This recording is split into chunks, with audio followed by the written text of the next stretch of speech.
So I've been working from home a couple of days a week for at least 18 years. And the last 4 years, I've been working from home full time. Now, suddenly, a lot of you have been confronted with kind of a forced work at home situation, right? So I decided to do this video to share my setup, the do's and don'ts, and things I learned over time to make things a bit easier when you're working from home, right? And in combination with that, I'm going to show you guys my full work setup here because that's something you guys have been asking for such a long time, all right? Here we go.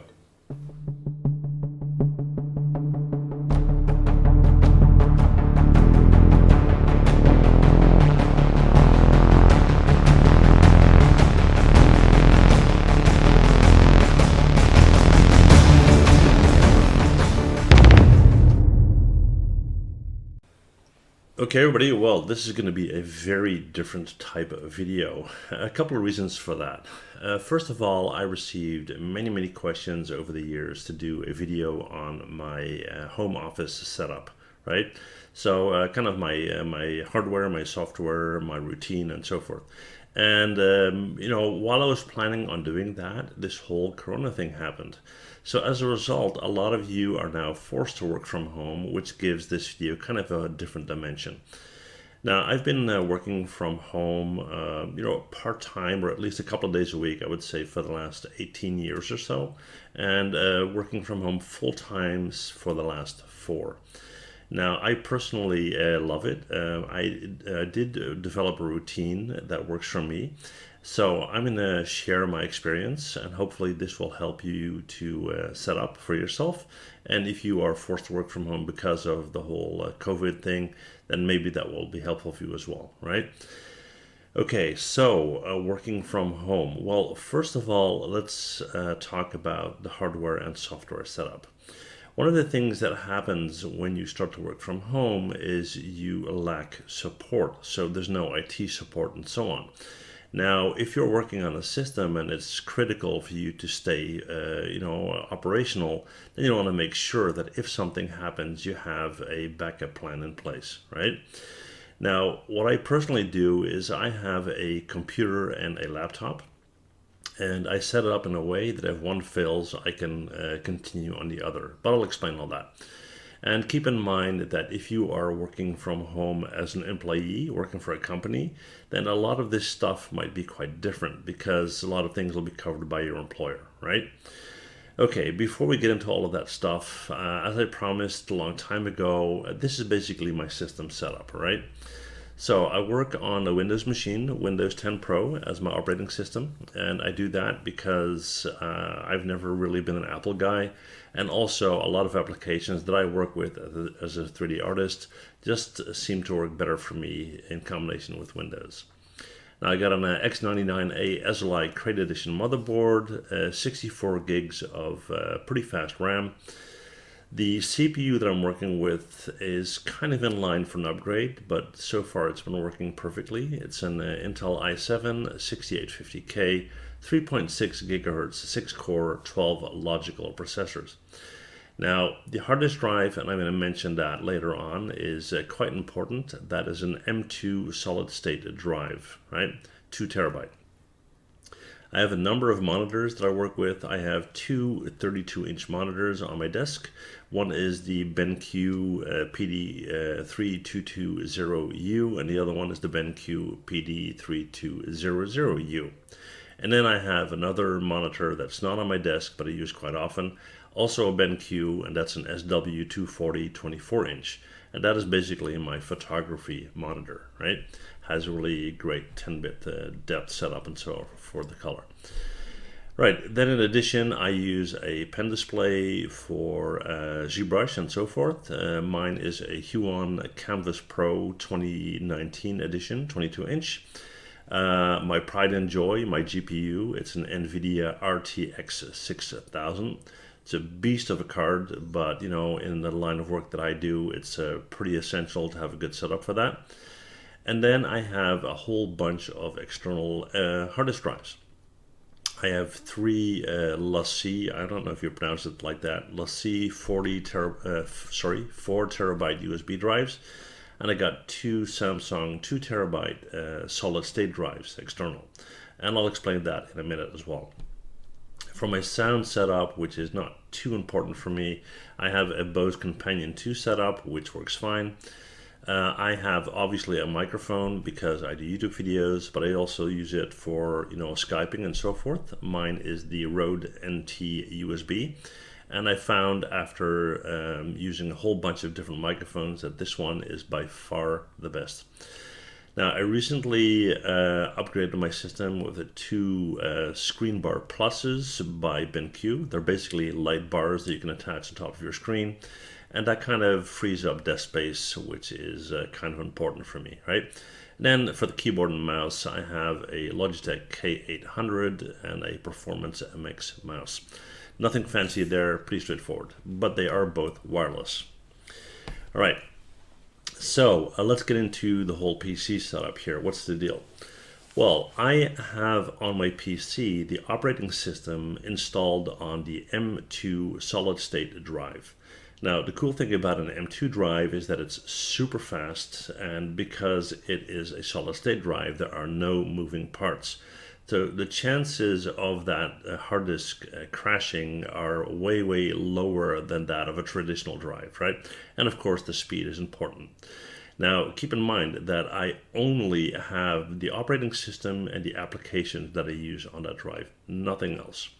All my external documents, my projects, my files, my photos, my Maya files, and all that kind of stuff, everything is stored on external USB solid state drives, right? Again, very fast, very durable, and that way, if anything ever happens to my main C drive on my PC, and my files are not impacted. And then what I do is I have additional solid state drives, external ones, that I use to back up the ones that I mentioned before, right? So I'll have all my files as the original save on a solid state drive, and then I have all of those backed up to an additional solid state drive. Okay, so in case the following things happen, I have a solution. Let's say my PC crashes, right? I can reinstall Windows and the applications on the M2 drive, and that's the only thing I need to do. I don't have to deal with files, with projects, and all of that because it's all external, right? Now, let's say that my PC crashes, right? And what I can do is I can take those external solid state drives and I can simply plug them into my laptop, right? And I continue to work while my PC is being looked at by a professional. So I have Windows and Maya and ZBrush and so forth installed on my laptop. I can just plug in the external USB drives and I'm ready to go. And most applications, when you buy them, you are allowed to install them on two systems anyway. So that's a perfect setup, okay? Now, the laptop in combination with the external solid state drives allows me to work remote as well and on the road if need be. Now, currently with the whole coronavirus, there's not a lot of traveling going on, but in case that ever gets lifted, that is the way to go, right? And, if it's great weather and I want to sit outside and work in my yard, I can do that as well. And, as soon as I am out of the house for a longer period of time, let's say I'm traveling for photography purposes or whatnot, I can take my external drives and store them on a remote, safe location. So in case of a fire, in case of a burglary or anything like that, my files are protected, right? Okay, now let's talk a little bit about online security. I take that very, very, very serious because I'm basically online all day long. Now, I do have a Wi-Fi connection, but I mainly work on a LAN connected setup on my network. And what I have running on my system is a virus protection application, web protection, email protection. I'm protected against hacker attacks. I have a specific setup for privacy protection. I have online payment protection, password protection, and I use a VPN. Now, I use all of this through AVG. It's not sponsored or anything. It's just what I use. I've been using it for years. One of the reasons why I chose AVG is because other applications like, back in the day you had McAfee and I think what was called Norton or whatnot, it would slow your system down so much. Now, the way this works, to my understanding, is once your system is clean, the only way for it to get affected is by stuff coming from outside, right? So browser, email, and all that. That's all super protected. So I've been using this whole AVG setup for the last, I would say, 3 years or so, and I love it. It's the whole setup is like a couple of $100 a year, but that said, if you're working professionally from home, you can't risk having your system compromised, right? Okay. Now, does that mean that nothing ever happens to your system? Yeah, sure it does. Now, for that, I am very, very fortunate because I have local IT support. Now, like I said in the beginning, if you are working for an employer and you're working from home, then most likely you're getting IT support from the company. And if the support is not what it should be, then it's probably impacting your employer more than you, right? In my situation, because I work independently, I have to take care of that myself. I have a local independent IT professional close to my house. He lives like 10 minutes from my house. And I have a rapport with this guy, and he's basically, after a number of years working with him, my friend, right? And he is so flexible that whenever I have an actual crash, so I can't work, that's the only way I would, involve him in this. He would literally be here like within 30 minutes, whether it's morning, afternoon, or evening. He would basically, if possible, drop everything and come over. Now, he knows his stuff. He has tons of experience. His prices are fair, and he will fix things on the spot if possible. This is not one of those guys that says, bring in your system and come back 3 weeks later. He knows about my situation. He knows that I work from home. He knows that it's business critical for me, right? Now, keep in mind that I will only ask him to come over if it's absolutely necessary, right? Other than that, I would not hit that panic button, because if you do that 2 times, 3 times, and he has to show up for something that's trivial, you're going to wreck that relationship, okay? Right, now, secondly is I always troubleshoot it myself. I've been in the IT world since the early 80s, so I kind of know my way around a computer. But if it's really something that I can't fix, I will call him. And what I do is I send the business his way any chance I get. He's a small independent business owner, and that's how things work, right? Now, if you can find somebody like that in your neighborhood, then treat that person with white gloves. I mean, it's rare and it's unique, and if you can find that person and it's working for you, please, please, please give him or her coffee, tea, bake cookies, say please, say thank you, and be very, very happy, because this can make or break your business, right? A person like this can be the difference between being up and running in an hour or down for a week. And if you're working as an independent, that's a big, big, big no-no, right? Okay, so let's talk about the work location for a second. Now, where would you set up your workplace at home? That's very personal, and it heavily depends on what is possible and what works for you. I mean, you need to find a balance between finding a quiet spot that you can work and concentrate and be focused, but don't tuck yourself away into the attic. Now, depending on your situation, you might have small children at home, you might have pets, you might have a lot of external noise like traffic and so forth, and that could be a distraction, okay?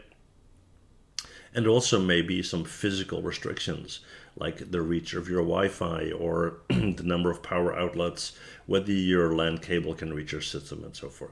So I would say for the most part, that's kind of common sense.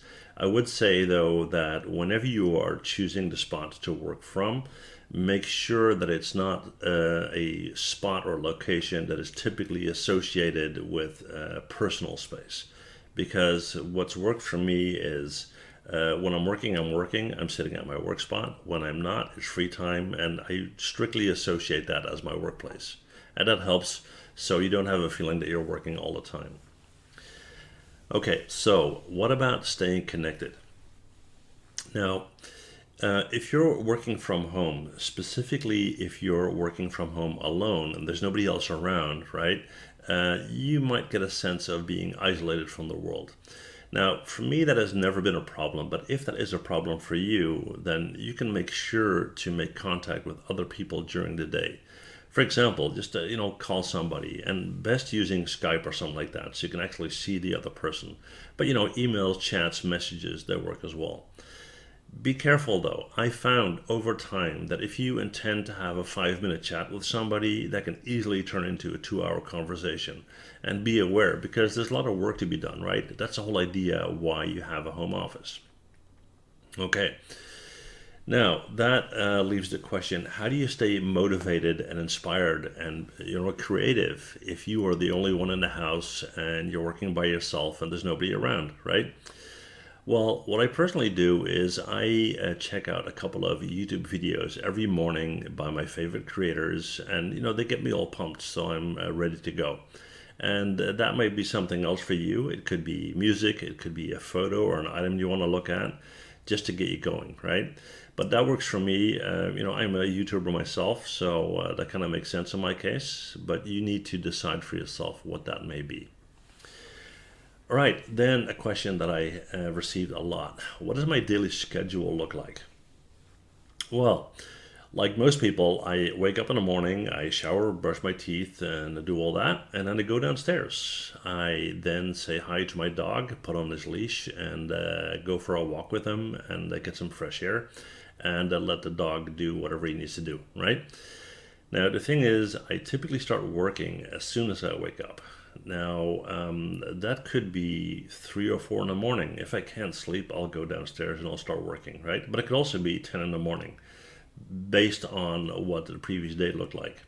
I work a lot with the US. In some places, there's a time difference of 9 hours, so I have days where I'll be, working at midnight or whatnot. So that may affect the next morning, right? Okay.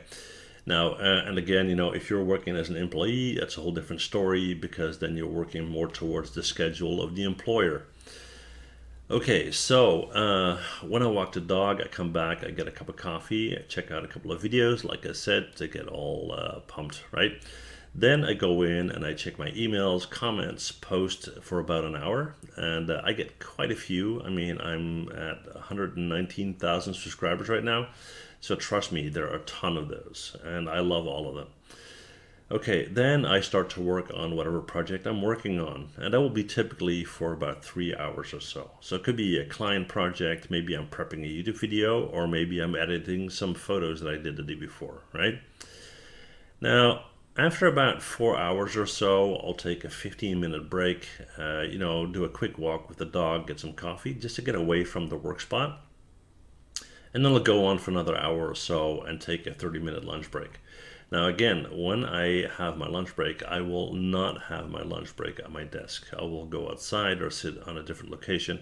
I want to keep those spots separate. That place is for working, right? Then I'll go on for another 4 hours or so on whatever I'm working on, projects and whatnot. Take another 15-minute break. And then after about another 2 hours, I'll have a break for dinner. Now, after dinner and having some family time and relaxing, typically depending on the day, I might do another 2 to 3 hours and then call it a day. So I would say an average day would be anything from 12, 14 hours, but that can differ day to day. I mean, I can have days where I work for 3 hours or 4 hours, depending on what's going on, right? Now, I have that flexibility because I work as an independent. You might not have if you're working as an employee. Okay, so what to consider if you've never worked from home before. And with the whole coronavirus going on, there are a lot of people right now that have started to work from home for the very first time. So my advice to you is your work spot is your work spot. Mentally separated from your personal time and life. So do not work in areas that are typically not associated with that, right? Don't work while lying in bed. Don't work while sitting on the couch. That's for leisure, that's for sleeping, that's not for working, right? And when you are working, set up rules that you would like in an office. So don't watch TV while, during working hours. Don't spend time on private stuff while working. Consider it your workplace, right? And also make sure you build in time for exercise. Not running around, jumping up and down, but, walk the dog, go and sit outside for whatever, because I found that once you start to work from home, you tend to work more and more and longer instead of what a lot of people think that you would work less, right? Now, I've been asked the question, is it challenging to work from home? Well, I guess that's very personal. I mean, for me, and I've been working from home for a long time, it's never been an issue. I personally love it, and I could never work in an office again. I mean, it would just be too restricted. Others might have a hard time staying focused on work because they're in a private setting.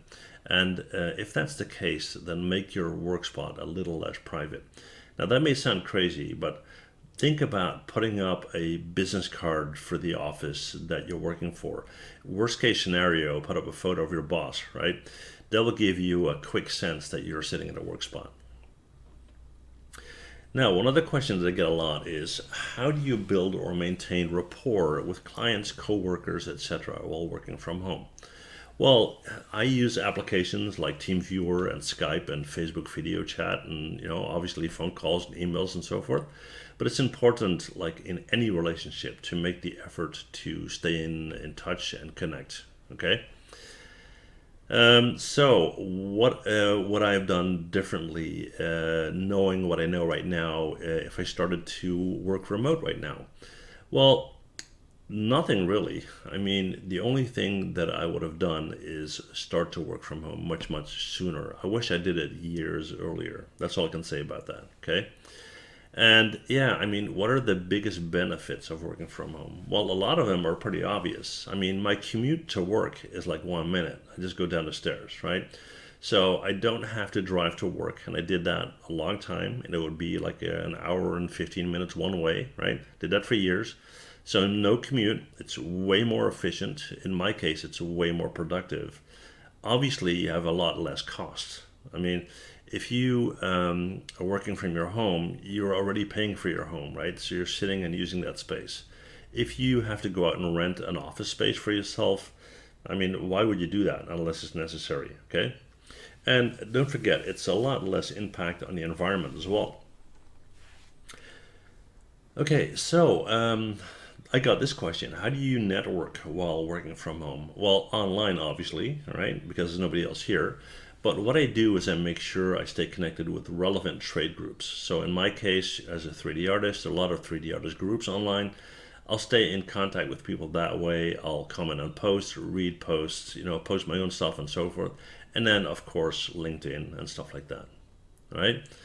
So hopefully that gives you an impression of what it's like to work from home. Like I said, I've been doing it for a long time.